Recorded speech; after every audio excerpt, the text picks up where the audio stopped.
US, is that the same article? Might be. All right. Hi, everybody. We're live. We're going to be going here. We're going to bring out the crooked finger, but I'm going to give you all a trigger warning.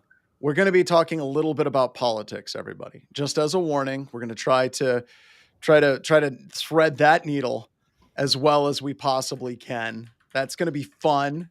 So I'm giving you a warning right now. It's coming. And as somebody pointed out, they blame Wade. I also blame Ralph because Ralph is off starting his own company right now, and Ralph is good at these things. So just a quick warning on this episode. There's going to be a little bit of politics, and we're going to try to get some tech here as quickly as possible. So with that, let's bring out the crooked finger, and let's get this show going.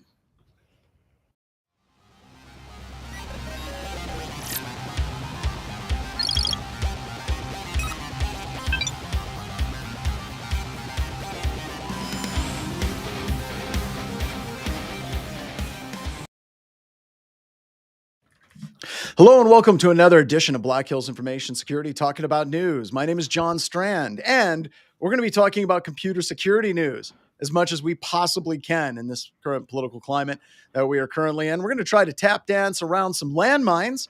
That'll be fun. Then we're going to be talking about insider threats and how those are really starting to pop, which I think we actually talked about in one of the previous editions of Talking About News, how insider threats would start popping as you have more and more layoffs. We're going to be talking about how the Pentagon is ending $5.1 billion in contracts for Accenture, Deloitte, Booz Allen Hamilton, a bunch of other companies that are out there as well.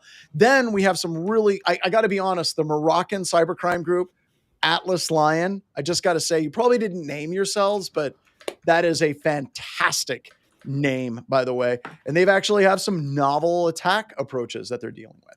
But I want to address the big security issue that a lot of people are saying we aren't addressing. There's an EFF article, or as I like to refer to them, an effing article, was released, and it said the cyber community must not remain silent on executive order attacking former CISA director. So I'm going to be addressing this very, very, very quickly and succinctly. I think this is wrong. I don't want to go into details. I don't want to throw a whole bunch of poop on the wall. I think that I think Chris did a great job when he was in charge of CISA. And I think it's very problematic to punish other employees of a company who have clearances because of what's going on with this. I don't know if there's much more we can say in other way and trying to say it in more and creative ways. And trying to, kind of like rage compete with each other on this. But I do believe that this is wrong. I do believe that punishing a company because of what somebody else did before they worked at that company is wrong. And I do believe that going after Chris is wrong as well. So that is our statement on that. Did I swear already? No, but you did talk politics, which kind of counts as swearing. That's in the a same way. thing. That is the same thing. But I don't know. I do want to pivot just quickly. If we're looking at quote unquote restructuring of CISA, which is the most polite way I can put it right now, when you're looking at these threat intel groups, the United States and everything that they're doing, what is a company doing to try to keep up with like what current threat intel feeds are? Like I know that there's different ISACs for market verticals. Mike, do you want to talk a little bit about like your approach? Like where do you get threat intel feeds? Where do you see that kind of moving forward? Because we're not getting as much data as we used to out of the federal government. In an instance like this, I really try and turn towards communities. The ISAC that my vertical is in, I use them quite a bit. There's other groups out there like the Cyber Risk Initiative and a few others that have standard type threat feeds. But honestly, the real nut and bolts for me, and it's more difficult nowadays because of how spread out everybody has gotten since what's happened politically has happened, is social medias, the Mastodons, the Blue Skies. Mm-hmm. And with that, you don't have the centralized section that you used to have.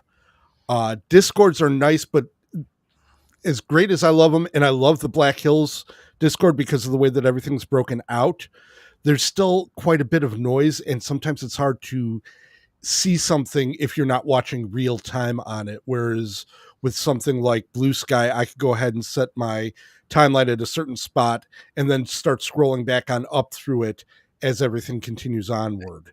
And I don't know about anybody else, but it doesn't feel like Blue Sky really. I think it's doing really well. I think it's better than Mastodon. But it still doesn't feel as tight as Twitter was when Twitter was Twitter, and then it became X. Like it used to have really good information on Twitter, and then kind of went away. But Blue Sky's getting there, right? Blue Sky's getting there. Mastodon, if you follow hashtags, as people remember to hashtag things, and the same thing on Blue Sky, I found the key. I've got a few certain hashtags that I try and follow that'll narrow things down a bit for me and get rid of some of the excess stuff. My follow feed is semi-useful, but really it's the hashtags that wind up going ahead and becoming the most useful for it.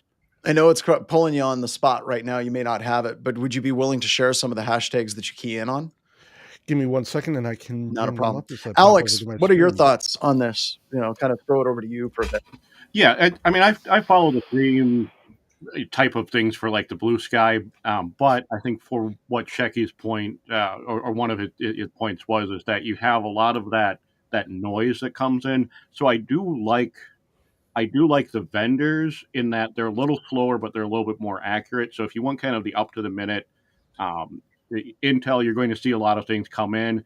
If you want it to be like clean and kind of rinsed of that noise, your vendors are good at that. They're just not going to have like the most. I found sometimes they're not the most up to date, but you get less of that fog of war happening with your threat intelligence.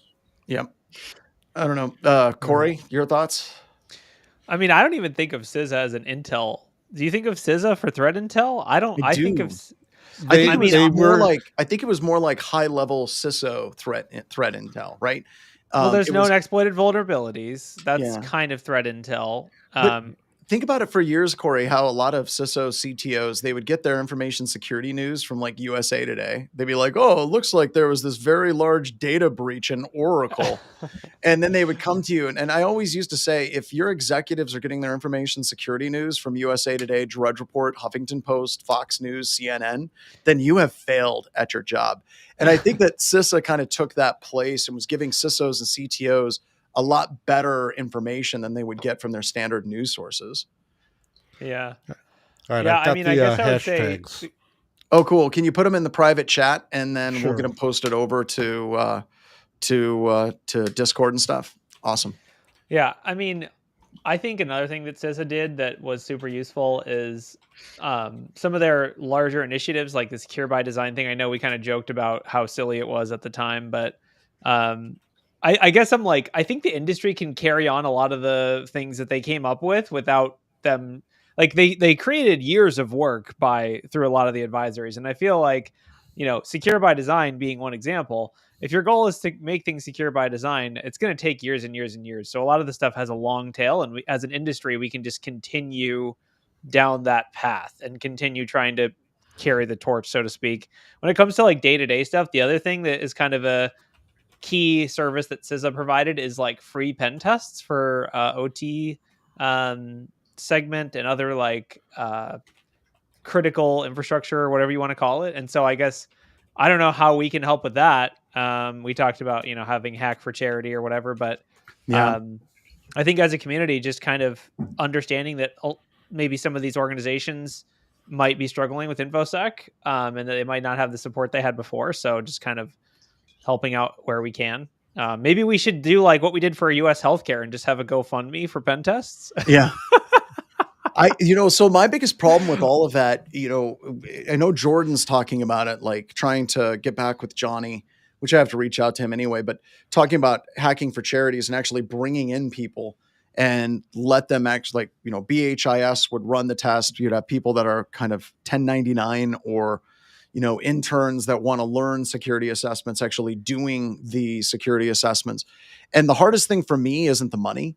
The absolute hardest thing for me is the trust in the individuals that you bring into that process, right?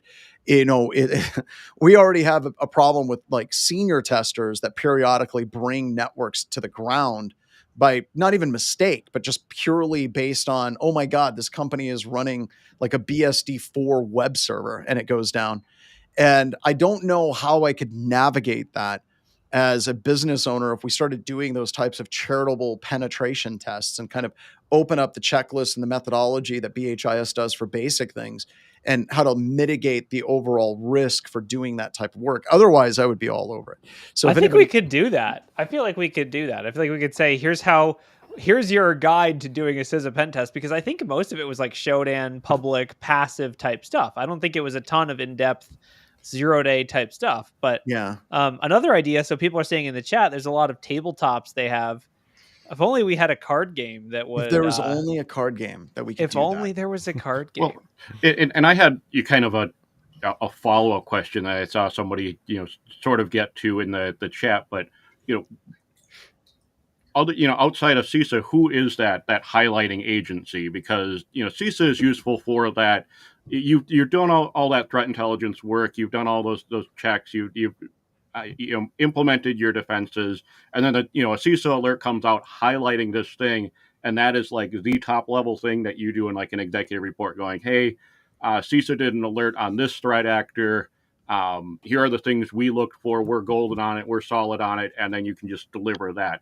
But who now is your highlighting organization? Do you go, "Hey, some rando on Twitter or X or Blue Sky is making noise about this thing," or a bunch of talking heads on this, this webcast are making noise about it? How do you take that forward and go, this is something that we need to focus on, especially if there's work that needs to be done? Right. Yeah. And I think a lot of you could do that with tabletops, right? Just by asking questions. But like for me, if I had my dream, it would basically take a whole bunch of these people that are either unemployed or people that are trying to break into the security industry, and then bring them underneath, and then kind of like take a senior tester from BHIS and kind of walk through checklist and methodology and make it very, very clear that you're not to deviate from this methodology. And then just kind of let these people do these assessments against organizations that have given us permission to do so. And then start sharing those results with those charitable organizations, or like, let's say, critical infrastructure organizations that can't afford a full pen test, and kind of work through it that way. But like I said, I'm just absolutely terrified about, just trying to vet pen testers at BHIS is hair raising, right? And if all of a sudden we have 100, cats all screaming into the internet, breaking into stuff, that makes me uncomfortable. I don't know how to mitigate that risk, I guess is what I'm trying to say. I feel like CISA's real selling point was that they just carried the authority of the U.S. government with them, and no private entity is going to be able to replicate that. No, pretty much. A lot of the stuff that I saw come through CISA would come through my Feedly feeds from Recorded Futures daily threat feed, or SentinelOne's daily threat feed, and taking these corporate threat feed blogs, going ahead and putting them into all one spot. Great way. That's how I start my morning, is I go through all these feeds. Nice. BHIS has a new blog out. I read through it. Okay, what's going on here? What's going on there? And then from there, I can disseminate stuff. The social medias and stuff like that is more for immediate action type ideas. So the moral of the story is get yourself a Shecky. Good luck finding one. You just shared it out right there. Good luck finding a Shecky, but if you have a Shecky, you are good. But I mean, a lot of organizations don't have a Shecky. That's the problem. I know. Well, the problem is with some of the ISACs, the cost to join them for small businesses can be rather prohibitive. Maybe that's what we do, is we navigate through the ISACs. Because we're not a government organization. You could do it through the ISACs, and then the ISACs can nominate organizations to move up. By the way, Radis brought up a great question. Said, creating a BHIS pen test puppy mill following checklist. I think that's 100% accurate. But look at what we're trying to do here, right? We're not trying to say that this replaces a full pen test from a company like Red Siege, Trusted Sec, BHIS, and Guardians, or whoever. Like, what we're basically saying is we're just doing like attack surface management type things. Yeah, it's cyber hygiene. That's exactly like Radis said. Yeah, but it's one of those things. The companies, guess what? If you're a BHIS client, it's going to do nothing for you. If you are already getting real pen tests, you have a pen test program, you're doing things with the results. Probably if you're listening to this podcast, this probably isn't going to do much for you. But The problem is the organizations who, when you call them and say, have you gotten a pen test? They say, what's a pen test? Yeah, those are the ones. Mhm. Right. Those are the problems. And but the thing is, it's carrying the big stick of the US government. When CISA comes to you, if you're a small water company or small water utility for Puyallup, Washington or whatever, no one's ever heard of, if you go there and you say, I'm the US government, you need a pen test, they're going to be like, whatever you say, here you go. But if it's like Black Hills InfoSec says you need a pen test, we're just going to blend in with the noise of like all the security researchers from China who also have been like, hey, we found something, contact us for Bitcoin information if you want to read it. Yeah, we don't want to be that, right? Yeah. So I don't know. It's just a fun idea. I think the tabletops also would be useful. It'd be cool if we had like a tabletop brigade, community members who would go and offer tabletops to, tabletops to companies that they're maybe not ready to actually give us the ability to send packets to their network, but we could also do, my concept of a passive pen test, which is basically CISA's cyber hygiene thing. It's funny though, we've offered them and people don't take us up on it. People are still afraid. They're like, pen test, that's a scary word, but tabletop is less scary. Yeah. Or attack surface management or something. I also think it's funny because, if we start doing this, right, I just know that we're going to get a company like General Electric that's like, we would like one of those free pen tests. Yeah, we can set limits. We could set limits. We're critical infrastructure. It would be great if you could Our attack surface is this 2/16s that we've owned for 10 years. It's like, you're the DOD. Yeah, we're going to need that for free. That would be great. But there's always people that take advantage of things, right? It's just how it goes. So I think that we've got a noodle on it. I don't know. We would literally have to take somebody like Jordan, who's kind of talked about this, and have him oversee the entire project. And that would take a pen tester out of circulation. I say we just do it through our community. Just have people who are tabletoppers who can go out and offer tabletops and Yep, I think that would be good. So maybe we'll approach that. I've already texted go local. Zach. If you're a person listening to this podcast and you work with a very small entity who cannot afford a pen test, but desperately needs one, please get in touch. We'll see if we can do anything about it. Yeah. And we're not claiming to be CISA, but Zach had a great idea. He said we could get the CPTP contestants. CPTC. Yeah, there we go. The college pen testing folks that they've already been vetted. They've been in a competition. Give them an opportunity to do that. I think that would be cool. So I think we got some ideas. We can play around. By the way, if you own a pen testing company and you're like, I would like to help with this because that seems like it might be fun, please reach out to us as well. That would be good. Do we want to talk a little bit? What do we want to move? I kind of want let's talk. Let's just throw a bone to SentinelOne, because I will say, like, honestly, SentinelOne has been in my personal recommendations list for a low cost, very effective EDR, great in the MSS space. It's a great product. We see, it's maybe not like the Gartner magic, whatever. I mean, honestly, it probably is, but I've recommended it quite a bit, and I've never had companies come back and be like, this doesn't work. It's not good. So not that I'm like an expert on EDR, but I mean, it's a solid product. You just run a team whose sole purpose and existence in life is bypassing them. So, that's correct. Maybe there's some weight there, but throw a bone to SentinelOne. I think one of the things that they do, like especially in the MSSP space, is they're just easy to use. Their pricing is effective on that as well. So there we go. So go SentinelOne, who is not sponsoring this podcast at all whatsoever. All right, let's talk about insider threats. Let's start with the creepy one, and then we can move to the more interesting, less creepy one. Okay, the really creepy one is super. You're talking Maryland pharmacist. Oh my God. Yeah. Go ahead. Go ahead, Corey. I mean, so basically this is UMMC, University of Maryland Medical Center. They have filed a suit against which somehow is I guess the suit itself is a class action against the employer, who is claiming that the employer was negligent and basically didn't prevent this cybersecurity intrusion. This cybersecurity intrusion we're talking about is there was some pharmacist who wasn't IT, wasn't security, but was installing keyloggers on a bunch of systems, like medical, I'm assuming medical type systems, not like corporate IT, but like, cameras and things, or I don't know, like workstations, I'm imagining. and essentially for creepy reasons, apparently has videos over the course of a decade of staff working with breast milk and breastfeeding. So just like the creepiest possible thing. He also went after people's personal accounts, right? So like bank accounts, home surveillance, emails, dating apps, private photographs.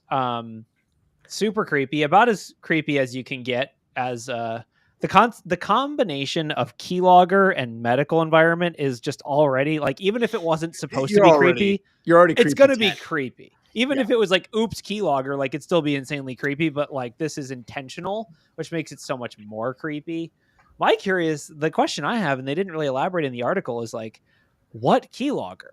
And like, it's also interesting when you think about, so the creepy thing happened, and apparently over the course of a decade, what could the company do to prevent it, right? It seems like relatively, I mean, it is a healthcare environment, so I don't want to be too harsh, but relatively easy to identify this kind of activity.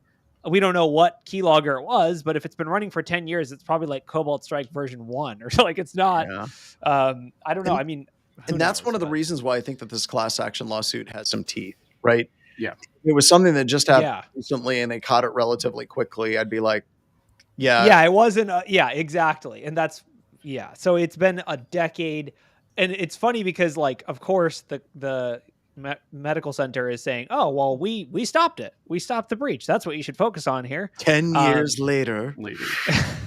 Well, and that's also where I think this has teeth, because it's like my take on it, and really a little bit of like my, bit of fury on it. It's like, who signed off on this? Like, it's just, when you go, who signed off on like the, being compliant is what I'm saying. It's like, who signed off on like the compliance? I didn't even going think like, of that, Alex. Like you sit there and you go, we're HIPAA compliant. We've had all these things. We've done these looks, and it's just, I mean, I'm sitting there going, there might be something there, because was it a matter that it's like you didn't have an actual audit? You just wined and dined your auditor and said, here's one laptop in a closet that you can take a look at. Totally represents everything in our environment.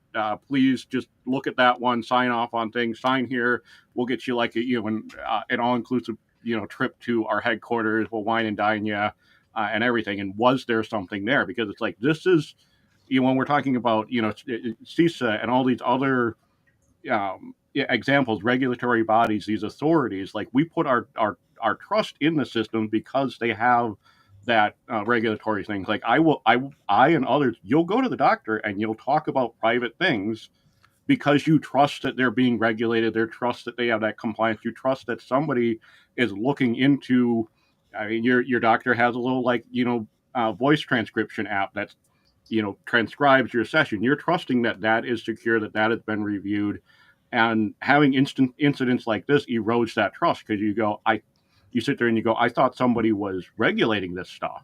Well, what happened? And Alex, like, just kind of like springboard some more on what you're saying, is there might be other lawsuits. Like, who, as I'm going through my email, anything from University of Maryland? Did they hire us for anything? I was going to say, hopefully we didn't do their pen test. Yeah, I would say this is out. Right. This is out of scope for pen testing, in my opinion. This isn't even pen testing. This is like basic cyber controls of like, what things are allowed to leave your network? Do you have basic monitoring and threat intel? Right? Like, that's how I see this. If I'm doing a pen test, I'm not going to be looking for keyloggers. That's not like a thing. We have found them though, and that's really bad. Like, if we're doing a pen test and we find those things and that kicks off IR, we would mention it if we saw it, but that's not the goal of the pen test. No, the goal of the pen test is for me to also add my keylogger to the no, I'm just kidding. Yeah. Well, and I also really like what local Ken said, like the special permissions for the special person. Again, the exception, because John, you and I, we said like we said like beginning of 2025, what are predictions for things that are going to continue to be a problem in our industry? And that really was like I think you said special snowflakes. I said, your exceptions for exceptional people, like, that's going to continue to be a problem. Well, and this was also a university hospital, right? Yeah. So when you're looking at the exception heap of garbage, right? Like, one, it's medical, right? Yep. And you have doctors all the time, like, I ain't got damn it, Jim, I ain't got time to log into a computer. Someone will die if I have to type my I've been password. there. Yeah, you say patient safety. Patient safety overrides security, Everything. and I've been there. It overrides everything. Then it's a university hospital, which it's like, then you put a layer of academic freedom. So, and low budgets. And no budgets. And you're looking at a lot of these universities. It's like, well, we need to monitor the network to make sure that, PHI isn't leaving the network. And there's people like, oh, no, we can't monitor anything in the network that's leaving. It's like Europe at that point with GDPR. It's insanity trying to deal with some of these organizations. But that being said, Corey, doing testing for years, we've seen hospitals that like to throw the exception card constantly. And it always pisses me off because we also work with hospitals that have amazing security, right? So I love it whenever hospitals are like, well, we can't switch from on-prem Exchange because of HIPAA. And I'm like, that's funny because we've got like 30 other hospitals that have switched over to Office 365. They didn't seem to worry about it as much as you do. Like, what makes you precious, Snowflake? And I think that a lot of times those exceptions are less about, their actual concerns and more about excuses for not actually doing the work of trying to secure their environment. And that's frustrating. I would agree. I mean, if I was called in as an expert witness, I would say that, which, thankfully I will not be because no one listens to me, luckily. But I would say like this exceeds in my opinion, like the legal definition of negligence is like, it's real bad. Which I would say this meets that because this is the kind of thing where like, we talk about CIS controls or whatever you want to talk about, but if you can't, as a company, say, let's look for things that could be keyloggers in our network and identify them and remove them, that's negligence in my opinion. Like you need to be able to look at a list of running processes or whatever on all your computers and see if there's anything malicious on them, right? Like, but I think, and it's also job duties. Like it's a pharmacist. Why is he able to install anything on any computer? Like there's so many things in the list. On the topic of healthcare, there's basically two kinds of health organizations these days. One says, test everything. Nothing's out of scope. Good luck. Go break things. Have fun. And the other's like, don't do anything. Like we basically split the difference. And like the customers I interact with are like, I'll be like, should anything be out of scope? And they basically say nothing should be out of scope. If you find something that looks like it's going to fall over if you Nmap it, or if you find like a camera to a breastfeeding room or whatever, like tell us, but this shouldn't exist. This shouldn't be out there on the network by, unauthenticated or in a segment that you can access. So it's like, it's one of those things where there's health organizations that are like that and are like, we are secure. If you find anything that would let you do this, we care. Other organizations are like, everything is like, you can't touch anything because it's all could fall over at any given time. So I feel like it's tough to make that giant leap between those two things. And I think that's where you're going to get into the difference between negligence and gross negligence, right? If you're looking at negligence, they screwed up. And negligence is relatively loosey-goosey. It's easy to kind of lock that down if you're an attorney. And if you're trying to prove negligence, you can find negligence anywhere. It's like they didn't patch, they didn't run AV, they didn't do those things. Now, whenever you start taking to gross negligence, that's where it's intentionally negligent, right? So at BHIS in our contracts, we say, we're not going to be held liable unless there's evidence of gross negligence, which means the tester intentionally did something that was going to be negatively impacting a customer's environment. Now, in this particular lawsuit, if they can pull documents from the hospital where they literally can see that this organization was intentionally skirting around compliance issues and trying to avoid implementing good security just because they didn't want to or it was expensive, and they were intentionally trying to lie, like we were talking about regulators taking them out to dinner or taking regulators out. You find that, you're now in gross negligence, right? That's where you're saying we're not going to comply with HIPAA. We're not going to comply with security best practices. And we're going to actively petition the auditor and regulator to allow us to do so. And that, if I was an attorney and I was looking at this, I would be looking for any evidence of gross negligence. Like, look at those reports that are coming from the auditor, from the testers, from the SOC provider, and see if there's anything where they're like, just bury this because we don't we're behind a firewall, or just bury this because of exceptions. And like, if you can find that, then all of a sudden this lawsuit gets really creepy, or it gets really huge really quick. But I still come back to, he's a pharmacist. How in the living hell and I get an idea, like most organizations like this, you can authenticate to any workstation with the existing credentials. But installing a keylogger usually is just for your individual user session. Like if you're running a keylogger on most Windows systems in a domain, if I exploit a system and I run a keystroke logger, I'm running underneath the context of that user. Right. And it had to be like PowerShell or a custom exe or some garbage like that. It wasn't like an APT level threat. Dude's a pharmacist, not a freaking malware developer or whatever. Yeah, I just don't know. And I also wonder maybe if there wasn't a lot of computer systems they just left logged in all the time. And he would log in local admin or a shared account that everybody used, and he was installing that keylogger on those. But the other thing, I was going to say, like, I'm guessing here. I have no inside information. I have no idea. But there is no way that no one has noticed this over the course of 10 years. I bet you this dude's got to be creepy as hell. I'm sorry. But like, there's no way that no one has ever been like, hey, what's his face came into my office and did some weird stuff on my computer. Like, is that normal? Like, I feel like there has to be a long paper trail of them being like, it's fine. Is he an IT? He's a like, I don't, in my opinion, there's no way all of this was undetected by anyone. Even if it's just like people noticing, that's weird. My accounts are getting compromised and I only log into that account on my work computer. But like, that also leads you to the gross negligence thing too. Because imagine if then this hospital, and I'm willing to guess that this guy had HR infractions against him. Right? That's what I'm saying. That's going to be the nail in the coffin. We're literally building the case for the attorneys. Like, by the way, if you need help, attorneys, call us, right? Or just listen to the webcast, right? But if you can pull down the HR complaints, because I'm willing to bet there are HR complaints about this dude, because you don't get to that level of creepy. You don't get to king like, creepy without. He seemed like such a nice young man. He was always quiet and kept to himself. You have these people that do this. So a couple of stories, but I'll just give one. I was at a conference and I was teaching. I think I was in Vegas, and I was teaching on poison ivy, right? And one of my students in my class, he said, yeah, poison ivy is a great tool. Come here. Let me show you something. And he was an IT admin, right? And he opens up his instance of poison ivy and had literally hundreds of systems that had poison ivy running. And you could go through with poison ivy and you could go through all of them and get like a webcam capture for any one of those systems. And he's showing me, he's like, yeah, I've got this installed on all of my systems for all of these users. And he's like going through and he's showing me and I'm just like horrified. And I'm like, what are you doing this? He goes, no, I just want to learn how the hacking tools work. And I'm like, you literally have installed it on hundreds of people's computer systems. That was one of 3 times I've kicked students out of my class. But I'm going to be honest with you. The dude was super creepy. Like, he had the shifty eyes, the whole thing, like, the dog from The Simpsons. Like, he was creepy as hell. And then the whole time he's like, what?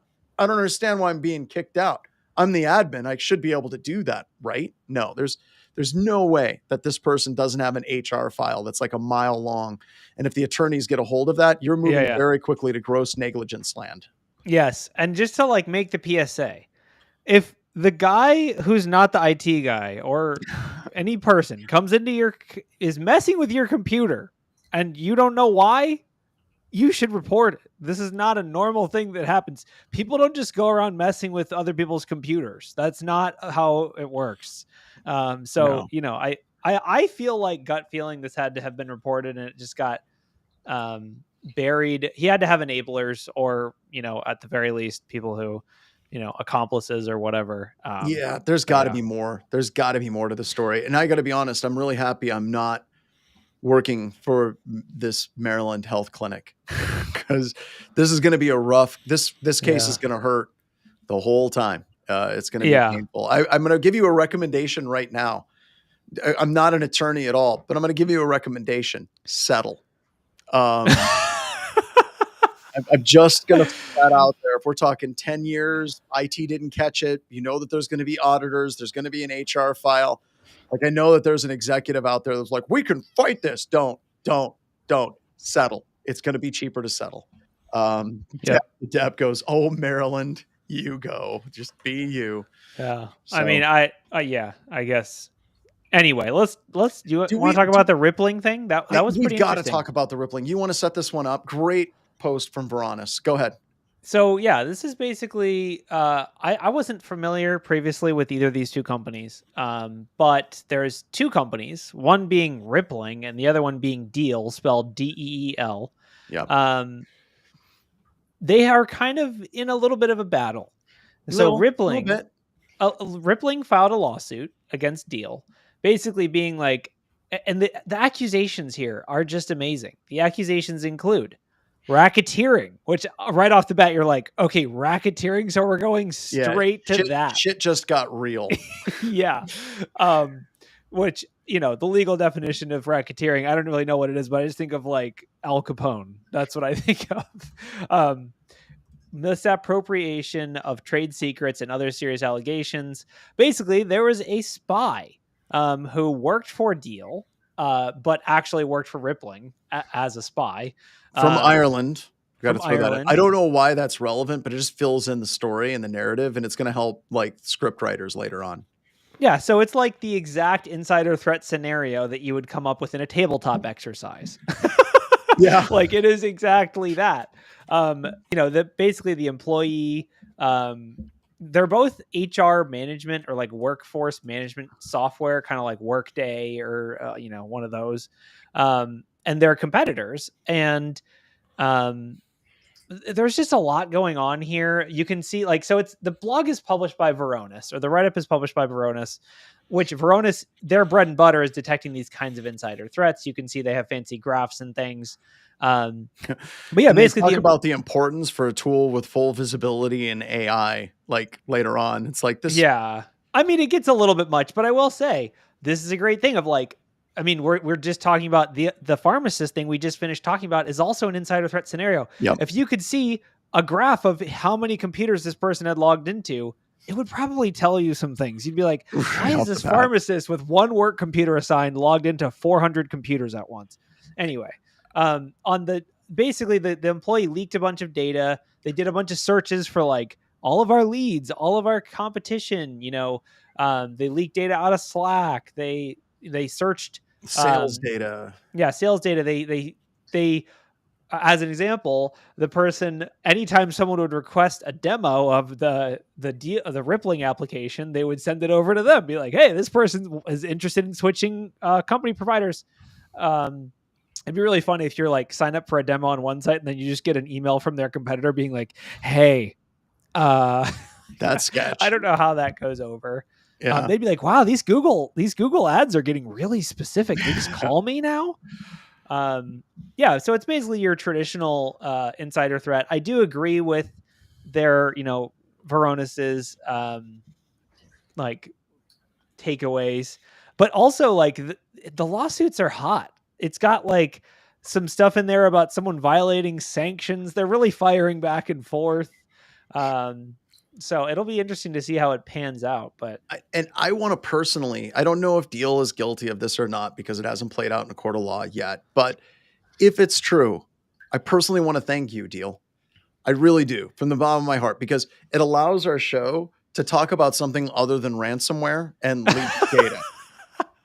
And for that, I'm deeply appreciative of the fact that you've brought this into being interesting on this show. I have to agree. This is great. And I have to say, this is a new campaign for Antisoc. We can do an insider threat campaign where we just search for all your customers and export them. And if you don't detect that, you got problems. Well, and that's one of the things I've been saying for a long time. If you cannot detect this type of threat, if you cannot detect an Edward Snowden, you do not have a security support structure, full stop.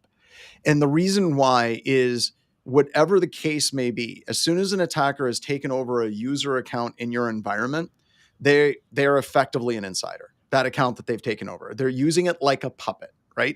So if you're looking at this like, how do we detect this? You should be able to detect this, right? Because any attacker that compromises any user ID is then going to be acting like an insider threat in your environment. And we got Alice is like, yes, new insider threat campaigns. Yeah, I feel like we're coming up with booster packs for the anti-SOC for continuous pen testing.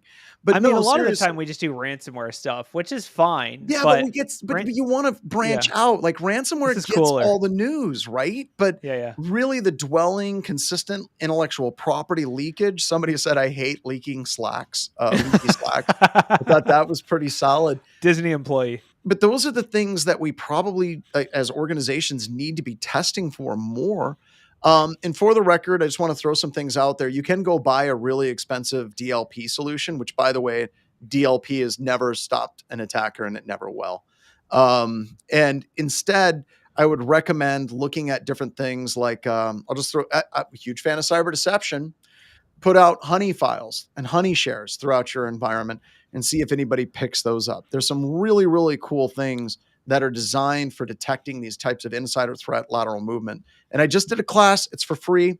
You can go to the Antisyphon YouTube channel, go to, I think it was live, and then you can look at cyber deception day 1, 2, 3, 4. All the labs are there. The whole class is there for free. Because that's our best way to get around, people trying to steal our intellectual property for our classes. If we give them away for free, you can't steal them, right? So one of the key things I wanted to call out is, so a lot of times we're talking about ransomware. Ransomware often requires the threat actor to elevate privileges very high, right? Yeah. To a domain admin that can delete volume shadow copies and delete backups and then block out everything in the domain. You don't need high privileges to be an insider threat like this. You need very little privileges. All you need is an account that can search things on the internal SharePoint and access them. And that's enough data loss to potentially tank your business. If every time one of your clients looks for a renewal, you send them a renewal for the competitor, like it's going to be bad. Yeah. I like Radis says, don't call it data loss prevention. It's data loss detection. We're missing NG. Did we skip over NG? Was it DLP-NG or was it AI DLP NG? And then we're just switching completely over to data loss detection. I don't know. Coffee is required comment. I'm not going to highlight it, but it's so funny. Oh my God. I will call it out. I had a joke. Okay. So the joke was video share. Yes. The joke was my honeypot will be breast milk videos here to detect certain subjects. The version I was going to make a politically correct or a more politically correct version of the joke, which was going to be, if you're the company who hired Matthew Bathula, you might want to create a folder called Find Your Keyloggers here. And if he clicks that, corporate keyloggers. Yeah. But I did final thing I want to say is looking at can we pull up the blog again and look at the data?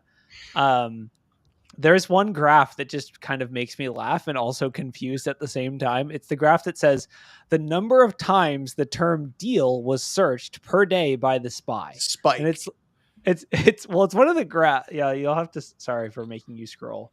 So that's not it. Keep going. I forget exactly where it is. And there it is.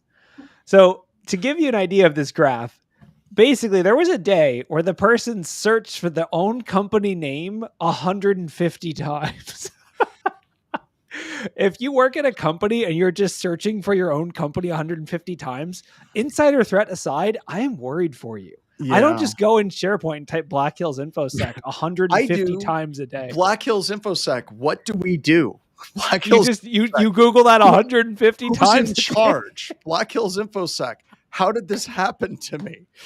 These are the searches that I am asking, AI. It's like, how did BHIS happen? And AI is probably like, it was a mistake. It just spun up naturally. Because John's like, just keep asking until it says something you like to hear. Yeah. Can we talk about the Moroccan cybercrime syndicate? Yeah. Oh God, what a great name. And by the way, I also want to call out this cybercrime group. Once again, they're criminals. They're doing bad things. I'm totally all about that. We shouldn't glorify, but damn, the name that they gave them, Atlas Lion. Like when this Moroccan cybercrime group got that name, they had to have been high-fiving each other. It's like that episode of Seinfeld where, George is trying to call himself T-Bone. And they're like, no, your name's not T-Bone. Like you're always worried if you're a threat actor that you can't pull it off. Yeah, you're going to get like a name of Leaky Slack. It's like, who the hell wants to be Leaky Slacks? But my God, Atlas Lion is awesome. It's a great name, but I love their attack. Like their attack of breaking into an organization and enrolling virtual machines inside of the cloud domain. It seems like a really complicated way of getting gift cards, but once again, it's at least novel. And I don't know. I just want to say thank you to these guys as well. I will say I did this in a pen test in like 2019, so I guess I just missed the bus on this one. But yeah, I like how they got caught by Defender, because when they spun the machines up, it had Defender on it, and then they connected back to their sketchy IP addresses, and Defender saw them connecting with sketchy IP addresses, and that's how they got caught. Like, they didn't even bother going through VPNs. They didn't bother like popping through I2P or anything like that. They literally are like, you know what? All of our IP addresses on deny lists. Let's just connect directly to this infrastructure from those IP addresses. So I had a lot of respect for them, but that's kind of where I was like, you guys got a little bit too far ahead on your skis on that one there. So I mean, I guess I'm a little unclear on what I guess they wanted to go for like ADCS abuse or something. Like, no, they were trying to. I don't know how they went from the VMs right to the point where they got gift cards. Like, I'm still trying to figure that one out. The group typically creates gift cards and cashes them out for money mules and then sells them to other cyber criminals. But this seems like a really complicated way of, they search through dozens of internal applications, a whole bunch of different files, looking at the bring their own device policy, VPN configurations, familiar goal of the group. Then they're like gift cards. Like, oh, I see. Okay. So I mean, basically, reading through this, they're compromising companies who are issuing gift cards. Then they're looking through their internal docs to look for exploits. Like, oh, if you use the code discount 2020, then you'll get 10 free gift cards or whatever. It's like is that the way of doing? Yeah, because so it says here, they looked up information on a familiar goal of the group, obtaining gift cards. They looked through gift card issuance process docs, information about refunds and exchanges, and gift card fraud prevention policies. So it's like they're basically trying to, like, let's say you're on Apple's internal gift card like documentation, and it says all gift cards with the prefix this are known to be stolen or whatever. Just having that kind of threat intel gives you the information. Or like, oh, just so you know, like, these are cards we use for testing. They have no upper limit. You can cash out as much as you want. Or like, I'm guessing that's the kind of stuff they're looking for, is like, because I mean, if you think about it, gift cards are functionally the currency of scammers. Like, yeah, it's really weird how that works. That why not just use Bitcoin? I don't know. I guess it's too hard for people to buy Bitcoin, but I think they went through a lot of effort whenever all they had to do apparently was keyloggers, because those are really easy to install in environments. So maybe they made it more complicated. And I know someone that is on the Defender side working against these types of things, that they get into the systems and they're just looking for ways, and people that have access to issue gift cards. So they're just sort of like, okay, I got access and I can start printing money effectively. I'm just going to issue gift cards to myself. Yeah. So you're saying that a lot of companies have like an internal process for issuing gift cards for like employees or whatever, and then they have a document. Maybe there's credit cards there, or the gift cards themselves are the valuable thing. Yeah, are the valuable thing. So like, let's say they got into a Best Buy system for issuing Best Buy gift cards, or get into Amazon, and they're like, who has the ability to issue Amazon gift cards? As an Amazon employee, or is there an API, or is there? Is there's something that generates these, and you go, great, cool. I'm just generating codes over and over and over again. Yeah, and then they go, it's like, okay, you get kicked out, and it's like, fine, I'm still in the system. I'm going to pivot over to another employee that has access to issue gift cards and use them to just start issuing gift cards, or find another API call that allows me to just print money and send that out. And from what I hear of the people that I know that are working on this, it is hard. It is really frustrating them to take this group out, this Atlas Lion. Well, it's kind of it makes sense. It's kind of in a way. I mean, it's not a victimless crime, but from the perspective of like a corporate budget, like you have X dollars in gift cards that you've sold. Are those going to come due? Like, are people going to actually use them? Like, it's this weird accounting question mark. So years ago, I almost got kicked out of RSA I was doing training, and they had gift cards that they handed out for lunch. So anybody that took training at RSA would get these gift cards that had like $20, and you could go down to, I think it was Westfield's Mall. And this is a long time ago, people. And you would use your gift card. It was an American Express gift card to buy lunch. They would just give them out. So what we discovered is all of the gift card numbers were sequential, right? So that was a weird point in my life where I was taking a credit card cloner and a writer with me everywhere I went, and we were able to take like these fake cards. They're real cards, but they have magnetic strips on the back, and we were able to like take someone's gift card and then clone into the next card over, all with permission of the person that owned that next gift card. So it was like really, really, really easy to do. We did it as a lab, just on the fly. Because a lot of my students, like, my card ends in 1. The person next to them that was their friend checked in at the same time. My card ends in 2. And they just incremented up one plus 1 for each person that went through the box. And they really, really, really didn't like that. And Westfield's Mall didn't like, because we told them, we're like, hey, your gift cards are sequential. People can rip them off. And part of the conversation was kind of your point, Corey. If somebody takes and steals a gift card, that number, right? And then that gets given to the person that was supposed to get that gift card. Usually what happens is people try the gift card. It doesn't work for whatever reason, and they never bring it up. It's like if you got a gift card for Christmas from your aunt and it didn't work, you'd be like, yo, aunt, your gift card you gave me, there's no money on it. Yeah, like, exactly. You're not going to push back, right? So it's one of those No. things that can kind of go on for a long time. And the company who issues the gift card has no way to validate if I'm just doing a chargeback and I actually lost the gift card. Like, and if then I have it's not tied to a person. Exactly. They're functionally cash. Basically, at the end of the day, they function as cash, except for it's like, the whole joke of like, I don't know if this is true, but it's like Starbucks is the biggest bank in the US because they have like $2 billion sitting in gift cards at any given time that like aren't unspent being money. used, right? Yeah. I'm sure if I looked around my office, I'm sure I have a gift card that I haven't redeemed. Like there's just tons of them out there. Yeah. Oh yeah. So Fart Bart Superburger said, readers and writers are super popular among skids and low-level criminals. I feel a little attacked. I don't know, but then again, that shoe fits, so I'm going to wear it for a while. Wait, what's a reader writer? What is that?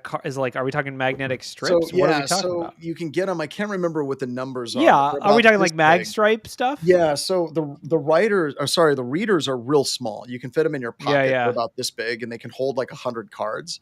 And then they store those cards, and then you can write those cards down, and that's usually a bigger thing that's like this big. And then you just swipe it and you write it to the card.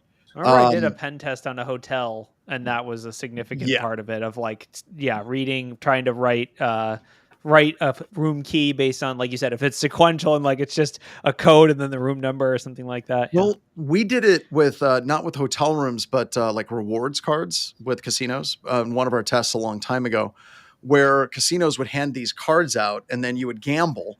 And then you would gain rewards, and then you could go cash those rewards in for the night stay in the hotel, or you could go and buy beer at the bar or whatever. But you could literally take these numbers, because those were handed out sequential as well. And you could just basically jump and then dump data or dump the rewards off of those cards and transfer them out, and then use that for cash. So like casino gift cards was another assessment that we did. That was a lot of fun a number of years ago. But Banter Crashland's like, is this going to be a workshop at Wild West Hacking Fest in Deadwood? No, it is not going to be a workshop that we're going to do in a gambling town. Although, no, not going to do it. Not going to do it. But the story of why we had to move the Hacking Fest to not Deadwood. Yeah, we had to move it to like Faith, South Dakota. If you like Deadwood, don't ruin it for everyone. Yeah, please. don't do that. It's like that one jackass, the last one that was like doing Bluetooth DOS attacks against people. That wasn't cool at all. That's what happens if you watch too many flipper videos on TikTok. You just get too hyped up about it. Yeah, that's one of the downsides of flippers. Like, there's so many videos out there. Yes, MSR, there it is. MSR 606 is the name of the device. And there's like MSR, I think I got a 505. But yes, the MSR devices are what allow you to read and write data off cards. So that's the one. Good times. So, all right. Any other final thoughts, folks? I Now mean, that there's so many. we talked so much about Should we? Okay, crimes. I know we've been dancing around the politics tree for a little while, but the Deloitte thing, the Accenture Oh, the Deloitte, 5.1 big billion. five. Yeah, Mhm. I mean, I guess so. Basically, the article is the Pentagon has announced, hey, we're going to end our information technology contracts with a bunch of firms. Now, the ones that are listed in the article are Accenture, Booz Allen Hamilton, Deloitte.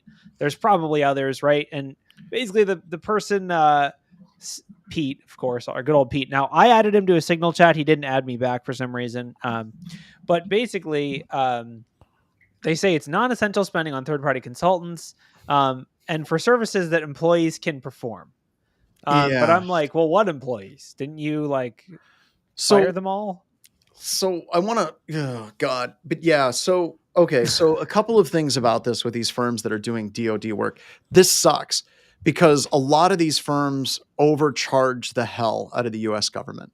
Um, I don't know. I'll give you an example. I had one firm that I flew out. This has been a few months ago, and I assessed the program that they wanted to do, and it was all snake oil.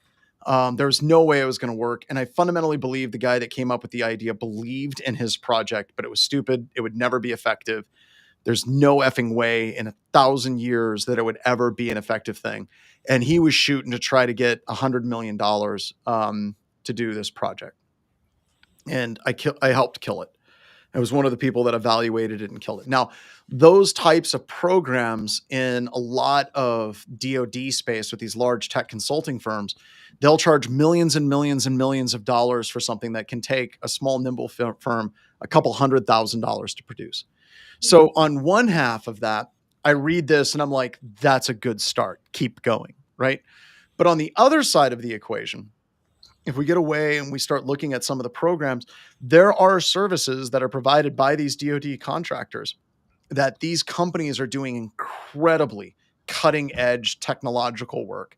And a lot of times it's not abundantly clear what they're doing.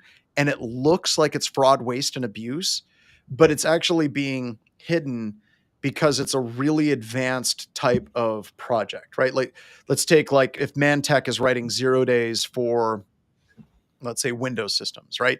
That is something that is incredibly sensitive, and there would be some level of obfuscation for that contract so it wouldn't show up in the payment system as 0-day creation and development, right? So there's part of me when we're looking at this, right, that I'm like, yeah, keep going, because I've been in the belly of that beast. I've been there. I've been on both sides of the fence. And I've been on conversations with DoD contractors when I was working with one where they're like, how can we possibly milk this for more money? And that's sickening, right? I know that happens. And then on the other side of the fence, a lot of these firms are providing very sensitive, very timely services for the United States government, and just cutting them blindly is very dangerous. So my fear is, and this is unrealized, I don't know if this is true, but I'm assuming it, that this isn't a balanced, researched approach to cutting these programs. Like when you're talking about cutting 5.1 billion, it's probably going through with a golden chainsaw that cuts bureaucracy. And it's not nuanced research on what are these different firms doing. So I don't know. I mean, the thing that triggers me the most is, okay, $5 billion. That sounds like a lot of money. But then you realize that's like 2 seconds of the budget for 2020. Like the US budget this year alone has spent $3.5 trillion.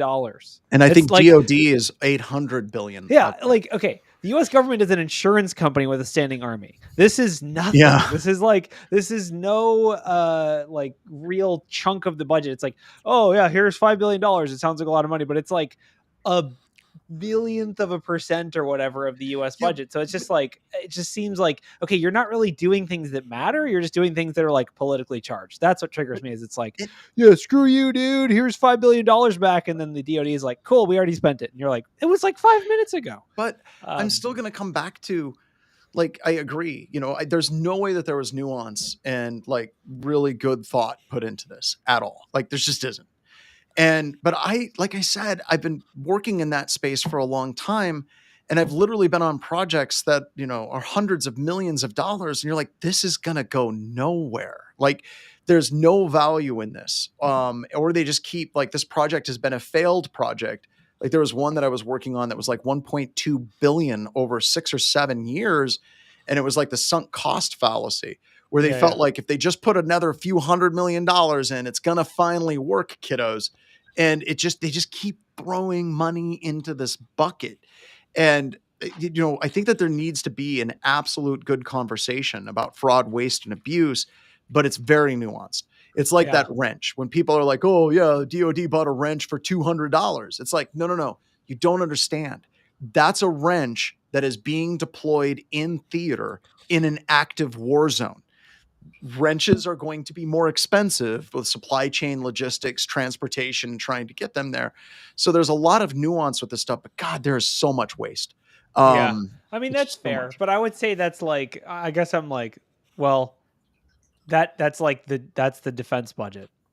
Most of it is just like, we're not sure if this is going to hit in the right spot. We're just going to hope for the best. Like, it's just a general policy that says, don't mess with us, because here's how much we spend on defense. Like, so I don't know. I do want to do a call out real quick. Coffee is required said Accenture was Anderson Consulting, and they changed their name to distance themselves from the whole Enron thing. Anderson Consulting was not part of the, sorry, I'm just going to clarify. God, I'm defending Anderson Consulting and Accenture. It was Arthur Anderson, the financial consulting firm that was behind Enron.